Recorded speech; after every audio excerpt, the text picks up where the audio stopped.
Agora eu gostaria de chamar os demais palestrantes para compor a mesa e iniciarmos a nossa rodada de debates. Bom dia a todos. Doutor Thor já está ao vivo. Olá. Doutora Cristina. Olá. Doutora Cristina. Bom dia, doutora Cristina. Bom dia. Doutor Raul está nos ouvindo? Sim, perfeito. Bom dia, doutor Raul. Bom dia.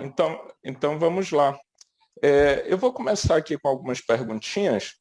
Eu vou pela ordem, tá? E depois nós podemos abrir para a mesa, perguntar entre si. E temos algumas perguntas aqui também dos nossos ouvintes, tá bom? Então, primeira pergunta aqui para o doutor Raul. Doutor Raul, quando indicar a biópsia hepática em pacientes com suspeita de colestase induzida por hormônios, principalmente naqueles que demoram um pouquinho mais para baixar as transaminases? Vamos lá. Estão me ouvindo bem? Sim, sim. Certo, perfeito. A questão da indicação da biópsia hepática, né, ela acaba sendo uma indicação individualizada no âmbito geral, né? A história clínica em si te ajuda nesse direcionamento, né? É claro que nas formas graves, às vezes você pode lançar mão, às vezes, de uso eventualmente, de corticoide, mas no âmbito geral, se você não tiver uma melhora no período de pelo menos 3 a 6 meses, né, que é o tempo estimado, a retirada da droga, em grande parte, tende a ter uma resolução, às vezes, lenta, né? As formas colestáticas, a resolução é esperada que não ocorra em 1 mês apenas, né? E a biópsia acaba sendo importante, especialmente para avaliar que, às vezes, essas formas, elas podem, especialmente toxicidade por drogas, eventualmente, existem algumas complicações de evoluir para a fibrose hepática ou aquela sinductopênica, que pode, às vezes, levar a uma progressão também e não resolução, às vezes, adequada do quadro. Então, a biópsia hepática acaba sendo importante, às vezes, em fazer alguns diagnósticos diferenciais, que, às vezes, esses quadros, em geral, da sinductopênica rapidamente progressiva, que pode ocorrer, que muitas vezes está associado a drogas, muitas vezes o diagnóstico vai ser feito somente na biópsia, né? É um diagnóstico, acho que, difícil de ser estabelecido, né? Então, a biópsia, às vezes, tende a ser considerada na evolução do quadro, caso esse quadro não se resolva, provavelmente no intervalo em torno de 3 a 6 meses, provavelmente, né? E toda hepatotoxicidade por drogas, que realmente não haja uma melhora nesse interim, né, de 6 meses, você está indicada realmente a biópsia. E nas formas colestáticas nem tanto, mas quando você tem um componente mais hepatocelular, aumento de transaminase, alguns pacientes também podem evoluir para hepatites autoimune-like, né? A exposição à droga pode ser um gatilho para uma evolução que aí sejam, nessas situações, o paciente poderia ser candidato a uma imunossupressão de maneira continuada, né? Certo. Obrigado, doutor Raul. Agora, doutora Cristina, o que fazer com pacientes hepatopatas que vêm apresentando elevações de alfa-feto progressivas sem evidência de nódulos ao ultrassom? Interessante, né, Wilson? A gente sabe que a alfa-feto ela não é exclusiva das células tumorais, né? Mesmo as células, vamos dizer, não tumorais ali do fígado, que estão passando por um processo inflamatório, podem liberar essa proteína no sangue, né? Então, há o risco de falso positivo pelo processo inflamatório em si, da doença de base. Então, esses pacientes que estão passando por vigilância são pacientes que já são hepatopatas, né? Então, se a gente tem uma condição inflamatória que não está controlada, é comum a gente, não raro, né? Não vamos dizer que é comum, mas não raro a gente ver elevação de alfa-fetoproteína, e à medida que a gente controla esse processo inflamatório, a gente vê a redução desses níveis de alfa-fetoproteína. Então, na maioria dos casos, a gente vai ver uma condição inflamatória de base do fígado dando um falso positivo. Ótimo, perfeito. Muito obrigado, doutora Cristina. Doutor Thor, bom dia. Pacientes com hepatite delta, o senhor opta por tratamento apenas com análogos ou faz primeiro o tratamento com interferon, para depois iniciar os análogos? Olha, na verdade, os análogos, eles não têm ação nenhuma sobre delta. Os análogos, como a gente estava comentando, inibem a produção do HBV-DNA, e o delta não depende do HBV-DNA, o delta depende do HBsAg, que em nada é afetado, a produção dele, nada é afetada pelos análogos. De modo que o tratamento de delta hoje é baseado em interferon ainda. O que acontece com muita frequência, a gente comentou, quando o B também replica junto com delta, aí sim, análogo e interferon é a recomendação, porque aí você tem o B replicando em alto grau, que também precisa ser tratado. O que você tem muitas vezes na prática clínica, por ser uma doença muito agressiva, como comentávamos, é paciente que chega já com cirrose avançada para o diagnóstico, e aí o delta, aí o interferon já não consegue mais ser usado por contraindicação, plaqueta baixa, paciente com ascite, paciente ictérico, esse paciente não é mais candidato a interferon. E aí você realmente tem um desafio do que fazer com um paciente como esse. Nesses cenários, a gente mantém o paciente análogo. A maioria dos consensos, a maioria dos especialistas recomendariam isso, porque aí sim, a longo prazo, depois de muito tempo com o vírus B suprimido, você pode ter alguma vantagem, porque aí o vírus B desligado por análogos no longo prazo faz com que ele pare de retroalimentar o pool de vírus B dentro do fígado. Então, a longo prazo, você pode tentar produzir um esgotamento de vírus B e o delta acabar sentindo isso. Então, é mais como em benefício da dúvida, por um racional, a gente mantém o paciente análogo quase sempre quando ele é um cirrótico avançado contraindicado a delta, contraindicado ao interferon. Perfeito. Eu gostaria de abrir para a mesa. Gostariam de fazer perguntas? Primeiro, eu gostaria de parabenizar, né, ao Dr. Raul Vale pela apresentação, ao Dr. Thor também, excelente, desafiador, tantas informações, né? E queria perguntar para o Dr. Raul se ele vê algum assim, uso assim, a curto prazo, vamos dizer assim, né?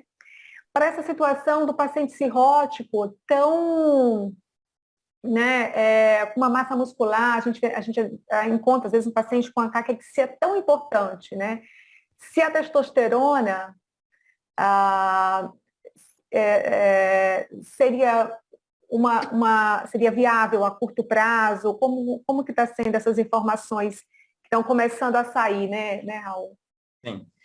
Isso é uma área de interesse, assim, de pesquisa que vem começando a aparecer de qualquer forma, né? Acho que a gente ainda tem muitos poucos dados em relação a de segurança, uso e efeito a longo prazo de qualquer forma, né?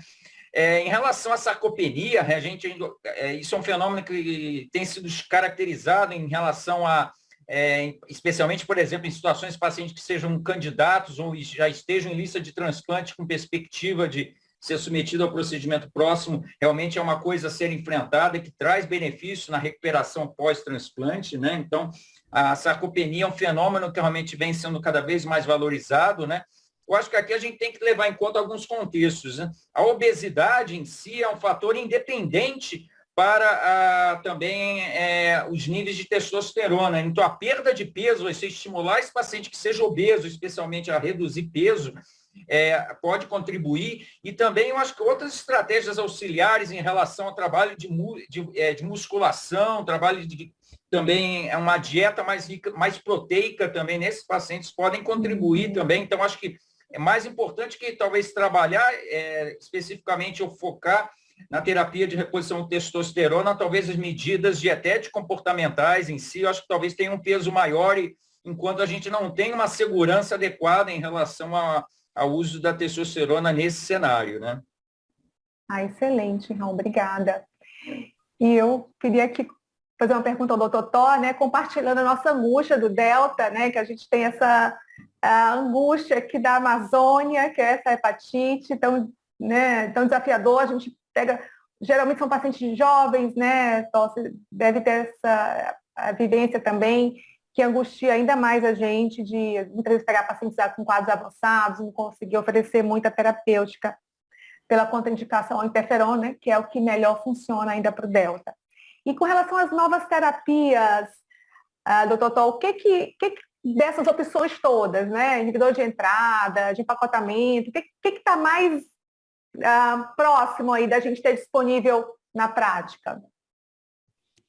Olha, realmente, a angústia é grande, pacientes jovens com doenças avançadas, em que você, na maioria das vezes, não tem nada para fazer, você observa a história natural da doença se desenvolvendo na sua frente ao longo do tempo, esperando o dia do transplante, esperando o dia do hepatocarcinoma. Realmente é uma situação muito, muito difícil. É uma doença considerada a doença hepática mais negligenciada, né? Mas dessas novas moléculas que a gente comentava, sem dúvida o que já está em uso na Europa, já está em uso, né, na Alemanha, é o inibidor de entrada, é o Mircludex, né? É a bulevirtida, que foi até agora, se não me engano, comprada pela Gilead, e ela já está em uso. Na França e na Alemanha teve uma aprovação emergencial, porque justamente pela absoluta falta de opções, então uma droga que está sendo utilizada em conjunto com o interferon pegilado, e eu acho que é o mais promissor, porque na verdade já está em uso. Os inibidores de liberação do HBsAg também estão em fases avançadas, e acho que em breve a gente deve ter utilidade clínica deles, assim como inibidor de prenilação, de empacotamento, que é uma droga específica contra o delta. Mas eu acho que já tem gente falando em tentar trazer o inibidor de entrada, a bulevirtida, para o Brasil. Tem gente pensando nisso já, talvez fosse uma coisa que valesse a pena discutir com o Ministério da Saúde, com Fiocruz, produção nacional, parceria com o laboratório. Tem uma desvantagem, que é uma medicação injetável também, né? Então isso é complexo, né, para a gente usar isso no dia a dia aqui da nossa região amazônica, mas eu diria que é o que está mais avançado por já estar de fato em uso na Europa, é a bulevirtida, é o Mircludex. Acho que o nome, não sei se vai continuar esse, é o inibidor de entrada. Obrigada.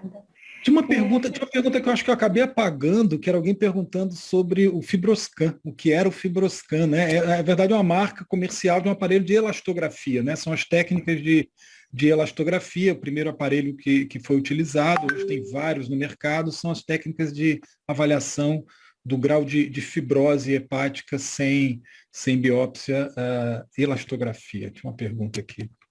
Interessante. Se me permitem voltar naquela questão sobre a elevação de alfa-feto, né? Tem um comentário aqui no chat da doutora Patrícia Lofego, bem interessante, né? Eu respondi sobre uma situação chamada falso positivo. Então, quando a gente tem uma elevação de alfa-feto sem visualização de nódulo hepático.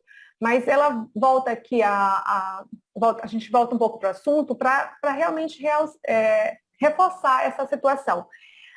Se a gente tem um paciente hepatopata e tem a elevação de alfa-fetoproteína, a gente considerar um falso positivo, vamos dizer assim, é um diagnóstico de exclusão. No primeiro momento, a gente tem que fazer todos os esforços para encontrar um nódulo, digamos assim, né? Então, se não é visível a ultrassom, indicar sim a tomografia com contraste endovenoso sempre, né? E se essa tomografia não visualizar nódulo e essa alfa-fetoproteína continuar elevada ou se elevando, ir até para o método que é a ressonância com contraste. A ressonância tem um contraste próprio para o fígado, que é o contraste hepato-específico. Então, assim, o nosso esforço vai ser sempre procurar um nódulo quando a gente tem esse cenário, um hepatopata com alfa-fetoproteína elevada. Obrigada, doutora Patrícia, pelo reforço. Sim, sempre a gente vai procurar um nódulo. E só vamos chamar de falso positivo quando essa investigação estiver esgotada, né? E, se me permite, Wilson, eu vou responder uma pergunta aqui do chat. Paciente obesa, paciente jovem com obesidade importante, portadora de ovário policístico, eu acho interessante. É uma dúvida comum dos clínicos, né? Paciente jovem com obesidade portadora de síndrome do ovário policístico, né? Em uso de anticoncepcional oral. Está indicado realizar exame laboratorial e ultrassom devido ao risco de hepatocarcinoma? Aí a gente pode abrir para outros nódulos também, né, doutor Raul? Sim. A síndrome do ovário policístico, acho que aqui cabe isso até amplia um pouco mais do que em relação ao tema, né? ela vem sendo associada também à presença realmente de resistência insulínica, de qualquer forma, também. Então, realmente, uma avaliação laboratorial, se isso não está presente de qualquer forma, né? Em geral, sendo paciente jovem, provavelmente, é claro, precisa ter uma avaliação também em relação a isso, mas normalmente nessa faixa etária, dependendo da faixa etária do paciente, provavelmente ainda não deve ter uma fibrose significativa, mas realmente cabe uma avaliação nesse sentido, né? Avaliar parâmetros da síndrome metabólica, se tem alterações do perfil lipídico em si, que realmente isso seria importante realmente avaliar de qualquer forma, né? Então, é uma condição que realmente vem sendo, hoje em dia, mais associado a isso, de qualquer forma, né? Tá? Então, a avaliação com exames de imagem, de qualquer forma, né? Mas, em relação especificamente, no âmbito geral, os adenomas hepáticos, né, que eles, em geral, a preocupação maior que se tem são o risco de transformação maligna, ela tem maior associação em relação a indivíduos do sexo masculino, né, que é aquela variante beta-catenina que predomina nos indivíduos homens, e aí até os próprios guias de recomendação colocam que, normalmente, homens que tenham confirmado adenoma hepático, independente do tamanho, eles têm um maior risco, realmente, que você deve considerar, talvez, ou avaliar, biopsiar essas lesões, mas as mulheres, em geral, os adenomas hepáticos, eles devem ser monitorados, mas a grande maioria deles são inflamatórios e tem um risco bem reduzido de transformação maligna, né, em relação aos adenomas, né. Perfeito. Doutora Cristina, o microfone está desligado. Eu tenho uma pergunta ao Dr. Thor sobre HTV, né? Qual seria a porcentagem de cura de pacientes em caso de superinfecção? A superinfecção é aquilo que a gente comentou, a maioria cronifica, né? O paciente já não conseguiu eliminar o vírus B, então ele já está naquele perfil de pacientes que cronificou o B e quando encontrar o delta na vida, ele vai cronificar também. Isso é menos de 10%, é meio parecido com aquela taxa de cronificação do B de acordo com a idade, né? Quando é criança, quase todo mundo cronifica. A superinfecção, quase todo mundo cronifica. Então, está abaixo de 10% a probabilidade de resolução espontânea de delta depois de uma superinfecção. É praticamente universal a cronificação após a superinfecção, que é o contrário da co-infecção. A co-infecção no adulto, ele quase sempre resolve a infecção pelo vírus B e delta. Ótimo. Mais alguma pergunta? Tem uma aqui a respeito de um indivíduo jovem, uma paciente jovem, 16 anos, com resistência insulínica, que já possui colestase aguda, né? Alguma medida, apenas mudança de estilo de vida é indicado? Muito bem. Em relação a isso, acho que talvez é uma coisa que vem ganhando. Existem medicações que têm começado a despontar em relação ao tratamento também em pacientes obesos. Não sei se é o caso aqui da paciente também ter isso. A liraglutida é uma droga que já está em fases avançadas em relação ao seu uso, né, de qualquer forma, né? Mas eu acho que vale a pena chamar a atenção de que em relação às mudanças de estilo de vida, né, que uma dieta de baixo teor de carboidratos, né, em si também a própria Associação Americana de Diabetes já tem dado respaldo e já tem produzido conteúdos chamando a atenção realmente que talvez em relação a mudanças de estilo de vida, isso eu acho que é uma estratégia também que é importante nós nos familiarizarmos, que pode ser mais uma ferramenta auxiliar em relação a isso, né? A frutose, que está presente na alimentação rica em ultraprocessados, tem um importante impacto também nisso, né? Então, redução de alimentos ultraprocessados também pode ser uma importante estratégia no enfrentamento da resistência insulínica, né? Ótimo. Bom, então agora vamos encerrar. Gostaria de agradecer imensamente a presença de todos, doutora Cristina, doutor Thor, doutor Raul, e a todos os nossos ouvintes. O evento está sendo maravilhoso. Muito obrigado pelo convite mais uma vez. E contamos com a presença de vocês nos nossos próximos anos de realização do evento, que eu já vi que já pegou, né? Então, todo ano vai ter que ter, hein, doutora Cristina? Não para, não. Muito obrigado. Bom dia a todos. Bom dia. Até a próxima, então. Um abraço. Tchau, tchau. Tchau, tchau. Tchau, tchau. Excelente.